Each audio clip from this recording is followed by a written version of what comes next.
Cunas dá goibh a chuirde seo ard ar an Ardán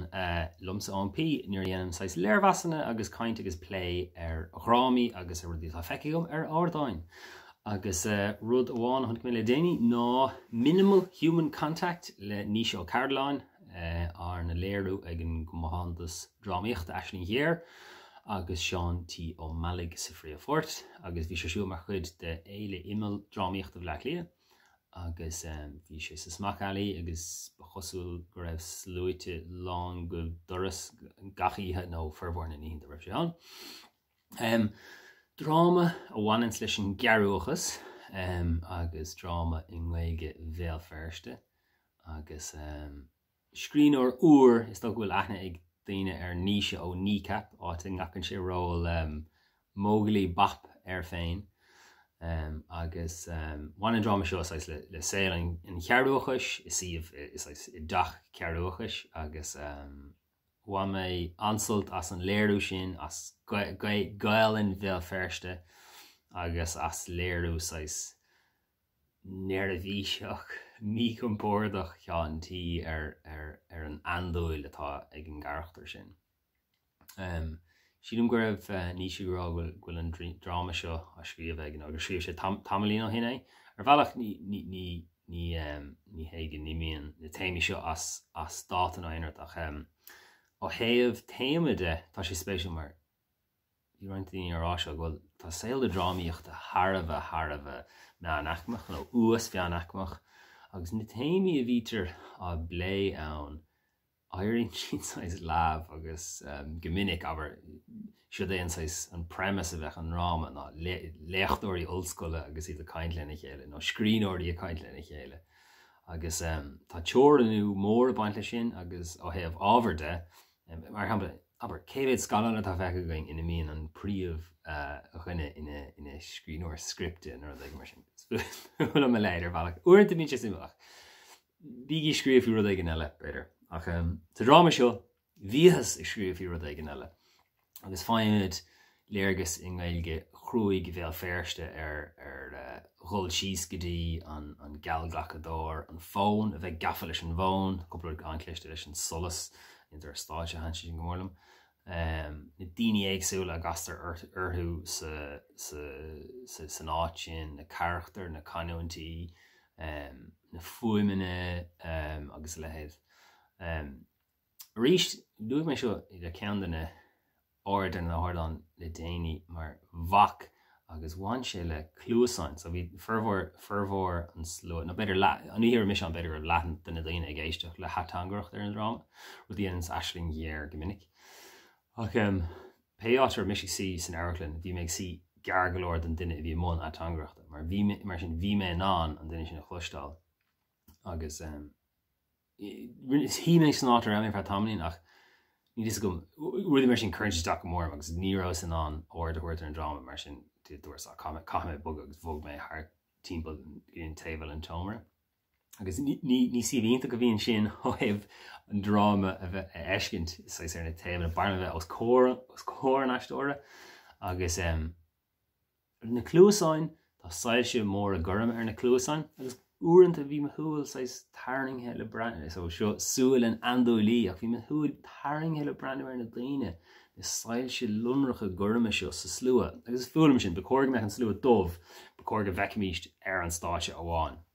or bheicimíist ar an stáite amháin becóir gur an sin amháin a bheith an túil tarningthe is rudí practicúla iad sin ach sílim go nóirdaíonn sin ceist spéisiúil faoi ról an aistúcháin agus na hatangaraachta sa drámaíocht mar bhil sé tús an drama an chuirteach sin ar bhí an boga agus caiilas an céad gan trí nóid or ní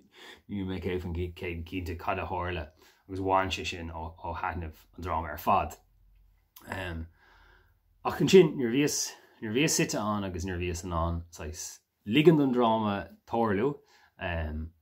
chuirmeán an sim sa tanga is bralam an tanga a bhíonn san úsáid ag kneecap is léirú ar go aige léirú níos rélí beidir ar an Gaeilge bheo atá inte agus tá sevras inte freisin tá si níos sevra beidir go nearfa ná Gaeilge glór daoine sa Gaeltacht níos chéanna le mar sin uaireanta bíon daoine bíon sais an tríd amareach seo idir sais Gaeilge na Gaeltachta agus Gaeilge Urbach agus rá nachfuil éon bhas Gaeilge Urbach ach má bhreanítar an drama seo tá roinnt rudaí agus deirech an sihín gur bearlacha siad ach tá severas tá spracad tá foiineh tá díachas tá salin agus tá anlan ar an tanga seo agus tá sé sin go maith agus tá rudaí spéisiúla atáirleáin beidir níos tábhachtaí fós. Léirú cheantí mar bhís rá léironn sé an tandóil sin go maith. Sin gur an canúd go hanamhaige beidir gur nach nearcht duine ó bheith ferste an rud céan ach chredas sa chaúint dar agus fiú haint inna gatí ar inne seantí anhá bacháil leat go ar sé trééis brathnú ar níise nó ar chuoine as be ferste ach tá an gat sin a bhíon fuú air agus haint sin go mórlam.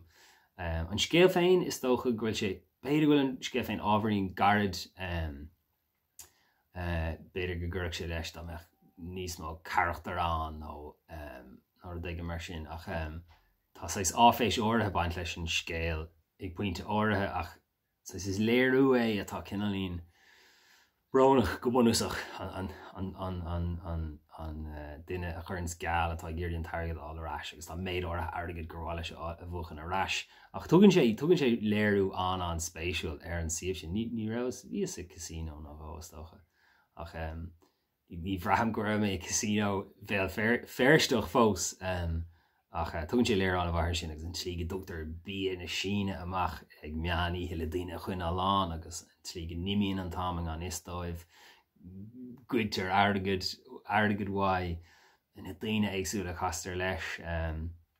agus an brú sin ar fád caiim an targad á arás hainte sin go mórlam agus is ionntach go bhfuil glór uair ó bheith ferste tagcha tá sú go mór le rudí eile ó níise eiscint nó legan eile den rud sílim eisi rud a fuairach níomh bred an brenuir ná gur scríbhú mar chrám a radio é agus tá cíl áir sin brenn siar ach bhreala mé eiscint mar chrám a radio agus rud eile agus ní cáine ar hílasgur seantí an bhá ann mar eistóir ach nuair tá scéal agus is stoidir scéal measarthe bathasnéisiúla atá ach níor tá scéal bathasnéisiúla an nílas a go bhfuil mór an eistóirta denta ag níos ach sílan gur baint ag bhhaintear le haisling Ghéar an nimbrách sé níos fearr dá bheith sé sin a dhéanamh agus sin ceist a rilumm hain sé sin más rud bathasnéisiúil nó leabhathasnéisiúil sílan go fíorne nó tá fíorna níos mó leis más tú féin atá dhéanamh aber dá meid seantí taréis rud ag na scríomh faoin na héal bear le mhád seantí eiscint ann ná agus is scríbhnar éis seantí freisin ná duine eile cinelín nó inis níise an charachtar ach fós tá rud éigen faoin gaí sin inis beidir nach eistóir é ach beag sé spéisiúil sin eiscint. Prisce le bhá mé ansultas an drama ar an umlan agus bhí an tanga an bhá hí na charachtar éagsúil na canúintí roiint na clasanna léirithe bhí rudí áirithe meán rudí á léirú taobh hir den rud níos uaireanta bhí físeán á léir uaireanta ní bhíon cócínta sin an gá rudí mar sin íanamh an naibríonn sin níos fearr tá rud níos impressioní nó mar thugtar rud le fis beidir é. Bhí an dechar sin an leis an bhuaim ach ní dála go maiann sin dá réir leis an drama an hain ach glór úr aimse agus tá sé spéisiúil an taiseolalas i daoine an tóca leis agus spéisiúil an taiseolalas a fuair an drama go gginearálta sin gur brunach sperantacht nó dábhachta na gin ar an drama is beidir go man an cuide sin le leis an tí gur rud úr gur rud ferste rud nachmecht daoine sú leis ó bhaintear na Gaeilge agus tá drochaint agus nó dechaint beidir go dúirfá orthaí agus i lehéad an ach bhrealam tiile den chinál rud seo agus beidir fiú an drama radio a chlos ó níise agus ó cheán amachchan seo. Sin é áirt ar an Ardán.